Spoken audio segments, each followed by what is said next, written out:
Yo les gars, c'est WLZ, aujourd'hui on se retrouve pour une nouvelle vidéo, toujours sur la Daily NBA Prediction. Donc aujourd'hui les gars, on va parler des résultats de la nuit. Donc je vous mets l'image à l'écran, voilà.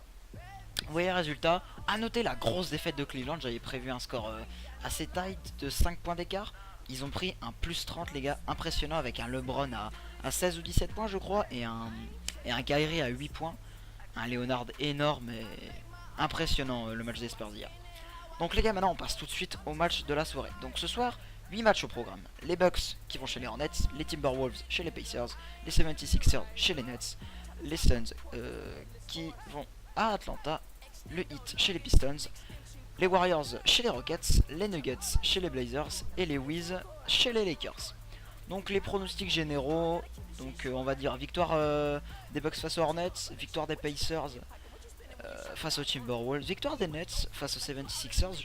Ils sont plutôt chauds en ce moment, ils sont sur une belle série les Nets, donc je parie sur eux ce soir. Ensuite sur le match Suns-Hawks, les Hawks ils sont en chute libre là, 7 défaites d'affilée. Donc je vois plus les Suns gagner avec parce que la défense d'Atlanta les gars c'est impressionnant. Donc Booker il va drop 80 points quoi. Non j'exagère les gars, mais victoire du Suns pour moi. Ensuite dans le match Heat Pistons, je vois une victoire du 8. Les Pistons cette année, bah les gars, si vous suivez un petit peu la NBA, vous savez que les Pistons c'est vraiment dégueulasse cette année. Et ensuite je vais faire abstraction de GSW contre Rockets et Nuggets Blazers, on en parlera un peu plus tard. Et dans le match qui opposera les Wiz face aux Lakers, je vois les Wizards gagner.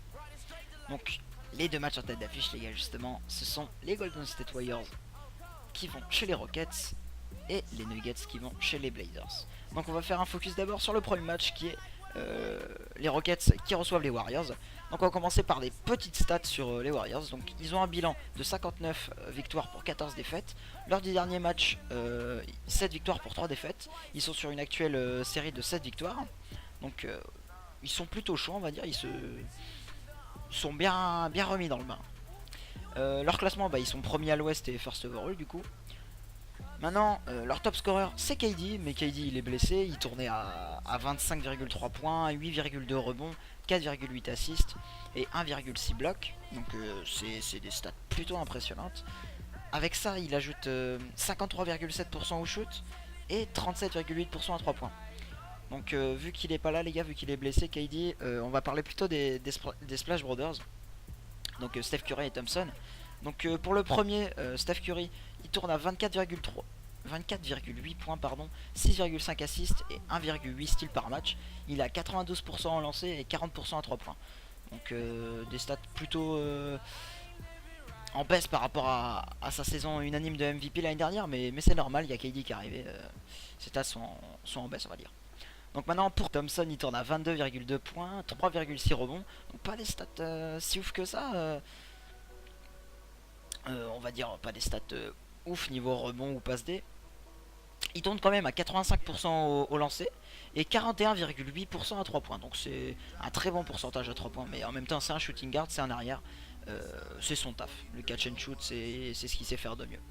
Leur point fort au Golden State donc c'est l'attaque, le shoot à 3 points et la rotation avec des joueurs qui sortent du banc tels que Javel McGee pour prendre la place dans la raquette. C'est pas le meilleur exemple, hein. Je pense à André Iguodala, Matt Barnes qui est arrivé récemment, Sean Livingstone aussi. Ils ont beaucoup de bons joueurs en sortant du banc. Et maintenant par rapport aux points faibles, il faut qu'ils fassent vraiment attention à pas se relâcher en cours de match et à bien commencer les games. C'est ce qui leur a fait défaut durant leurs quelques défaites il y a 1 ou 2 semaines de cela. Ils commençaient pas bien les matchs et ils se relâchaient. Donc maintenant les gars, côté Rockets, ils ont un bilan de 51 victoires pour 22 défaites. Sur les 10 derniers matchs, pareil, 7 victoires, 3 défaites, avec 4 wins d'affilée. Donc dans ces derniers matchs, ils ont gagné face aux Cavs et face aux OKC. Donc leur classement, ils sont classés 3ème à l'ouest et 3ème overall. Leur top scorer, on ne le présente plus, c'est James Harden, qui tourne à 29,4 points. Donc second meilleur scoreur de la ligue, à 8 rebonds et à 11,3 assists, donc c'est le premier de la ligue. Il ajoute à ça 84,5% au lancer. Au total dans la saison je crois il a fait 19 triple-double. Donc c'est impressionnant. Et en plus, petite stat très récente là, après son match face à OKC, Il est devenu le premier joueur de l'histoire de la NBA à marquer 2000 points et délivrer des passes décisives générant 2000 autres points dans la même saison. Donc ça les gars, ça renforce sa saison de MVP à mon avis. C'est le futur MVP.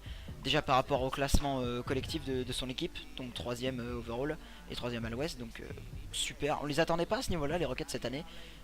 Ils ont prouvé totalement le contraire. Et en plus des stats collectives, ses stats individuelles, elles parlent pour lui. C'est vraiment impressionnant. Donc les points forts des Rockets, l'attaque rapide, le shoot à 3 points avec d'excellents shooters en sortie de banc. Et même sur le terrain. Sur le terrain, on a Harden ou Ariza. Et en sortie de banc, on a Gordon. Eric Gordon, hein, pas Aaron, parce que voilà. Donc Eric Gordon ou Lou Williams qui était en feu face au OKC, il pouvait juste pas rater. Bon, sauf le gros bloc qui s'est pris par Jeremy Grant, mais bon, voilà. Williams, il était on fire face au OKC, surtout à 3 points. Donc voilà les gars, pour ce match, j'en ai terminé. Je donnerai ma prédiction après les stats des Nuggets et des Blazers. Donc on attaque maintenant Nuggets Blazers. Les Nuggets, ils ont un bilan de 35 victoires pour 38 défaites. Lors du dernier match, ils ont fait 6 victoires pour 4 défaites. Ils sont 9ème à l'ouest, donc pas en playoff.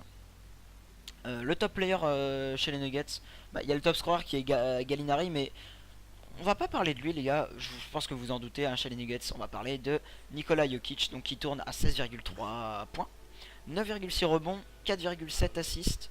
Et il ajoute à ça, bon, vu que c'est un pivot, 58,3% au shoot, 82,7% au lancer. C'est impressionnant hein, pour un pivot. Et petite stat aussi, c'est le seul pivot depuis Olajuwon à faire 5 triples-doubles en une saison. Donc, et les gars, il est très jeune hein. Je crois que c'est sa seconde année à Jokic, donc très jeune le Jokic. Et très bon avenir à mon avis. Leur point fort aux Nuggets, c'est l'attaque rapide, beaucoup de shoot, voire vraiment énormément de shoot pour les Nuggets. D'ailleurs ces shoots là ils sont bien répartis entre les joueurs.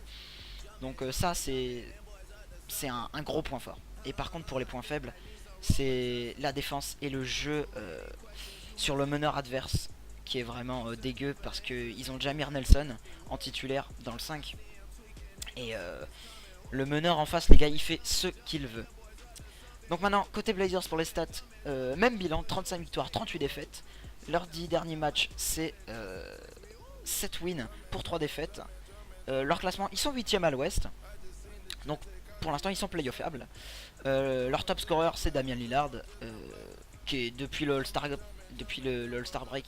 Il est énorme Damian Lillard, il est impressionnant. Il tourne à 26,8 points, 4,9 rebonds, 5,8 assists et 89,7% au lancer. Des stats très correctes malgré sa première partie de saison qui était vraiment pas ouf on va dire. Voilà. Donc ensuite les points forts des Blazers, c'est leur attaque rapide. Et sur ce match là Lillard il va se faire plaisir avec McCollum qui peut prendre feu aussi.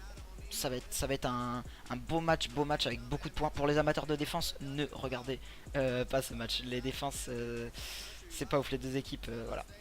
Donc Lillard il va se faire plaisir pendant ce match. Et du coup les points faibles, donc la défense et le banc très irrégulier avec Alan Crabb qui est...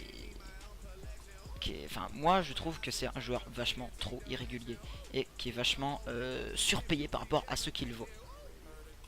Donc les pronostics dans le match opposant, les Golden State Warriors face aux Rockets. Malgré que ce soit à Houston, je pense que les Warriors vont gagner. De l'ordre de 120, 110 à mon avis. Si c'est pas un petit peu moins, je dirais. Bon, on va dire 120, 110 pour les Warriors. Et victoire des Blazers chez eux face aux Nuggets. Sur l'ordre de 130, 120 quoi. Ça va être un match d'attaque même. Oh non, ouais, peut-être pas 130, 120. 120, 115, hein, à mon avis. Même voir les Nuggets seront peut-être beaucoup réduits au niveau de points. Bref les gars, j'espère que cette vidéo vous aura plu. Moi j'ai pris plaisir à la faire. Elle va être un peu plus longue que le 2 d'habitude. Mais bon les gars, il y avait deux matchs, deux superbes affiches ce soir. Les Warriors face aux Rockets et les Nuggets face aux Blazers. C'est impressionnant les gars. Deux matchs hyper importants pour les Nuggets et les Blazers. Que ce soit pour les Nuggets et les Blazers ou pour les Warriors et les Rockets. Pour les Warriors et les Rockets, c'est l'autre tableau. Et les Nuggets et les Blazers, c'est pour les playoffs. Ils ont le même bilan. C'est très serré entre ces deux équipes. Bref les gars, j'espère que ça vous aura plu. Je me répète, désolé. N'hésitez pas à lâcher un like, un commentaire si ça vous a plu, à vous abonner.